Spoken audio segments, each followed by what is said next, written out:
different voter turnout in presidential election years compared with when people are just going and electing their representatives in the off-year elections, I guess is what they call it, like the one coming up in 2018. Yep. I don't know if there's anything to add to that, but yeah, and so we will also work. We endorsed Hillary Clinton. We endorsed a lot of our local folks here, and just as an example, Councilman Luis Vieira, who won by less than 70 votes.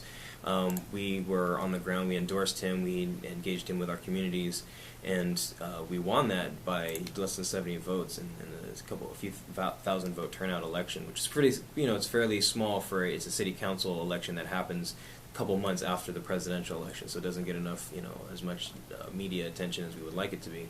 But we understand that turnout and continuous engagement is everything. That the ballot box matters, and then getting engaged afterwards matters. So that's one of the things that's been inspiring since this most recent election is not only the election didn't turn out necessarily as we would have liked, but the amount of people now that are engaged and are aware and are woke from some of the things that they are seeing that transpiring in the federal government helps engage that conversation, helps move that needle towards the conversation that we need to have for Florida that's equitable for everybody.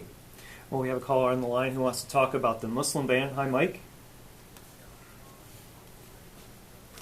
Said was incorrect about more terrorists coming from outside the country. I think evidence I've seen show that actually more terrorists are committed by people born in the United States.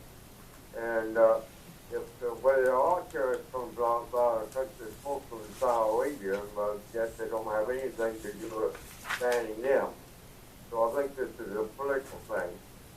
All right, okay, thank you, Mike. Yeah, I think you're definitely right about the number of terrorist acts it has been from people in the United States for sure. But I think the way that Sessions put it, which may be even less important than the way you put it, is he said that the number of prosecutions, I think it was, and there's a lot of examples where people argue that the defendants have been entrapped and that they get prosecuted for terrorism when no act has ever even happened. They just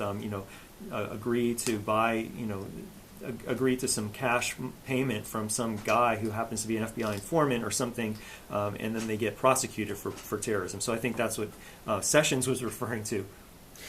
Yeah, and that's absolutely. And one of the things I think in Florida too that a lot of folks aren't aware of is there's a lot of anti-immigrant legislation that's coming from Tallahassee as well. I mean, this trickles down from the national to the state policies. So you have a lot of these anti-immigrant bills that are coming forward to the legislature, and we got to be very concerned about how these, that we have a long sort of history with racism in Florida, and these bills are counterproductive to actually providing a diverse, engaged, and fruitful workforce and culture in our state. And so these things from the national are trickling down to the state. So Awake the State is hoping to make sure we push back against those type of policies, the Trump-esque policies at the state level. So I need so much more time in this show because there's so many topics I didn't get to. We didn't talk about the Everglades in South Florida. We didn't talk about medical marijuana or gambling, but we will. Follow the show. We will talk about this all through the legislative session. Well, Tim, thanks. One last time, let people know when and where your Awake the State press conference is tomorrow. So tomorrow it's going to be at 2 p.m. at Gaslight Park. We have a lot of great coalition partners there. And again, the Awake is for a reason, because we're going to be awake for the rest of the session for the next 2 and 4 years when these elections have an impact on these policies. So. All right, thank you so much for coming back on WMNF's MidPoint, Tim. Thanks, Sean. Appreciate it. Tim Heberlein is Political Operations Director at Organize Florida. I want to thank everyone who called, emailed, and texted today. If you'd like to leave a voicemail with your thoughts, call me at 813-238-8001, extension 114, and I'll play your message next show. You can also join the conversation online at WMNF.org/news or on Facebook or Twitter at WMNF News. I want to thank our engineer, James Rossi, and our phone answerer, Jeff Haynes. I'm Seán Kinane. I'm the host of WMNF News MidPoint Monday. Tomorrow at noon, your hero Mark Bureau will host MidPoint Tuesday.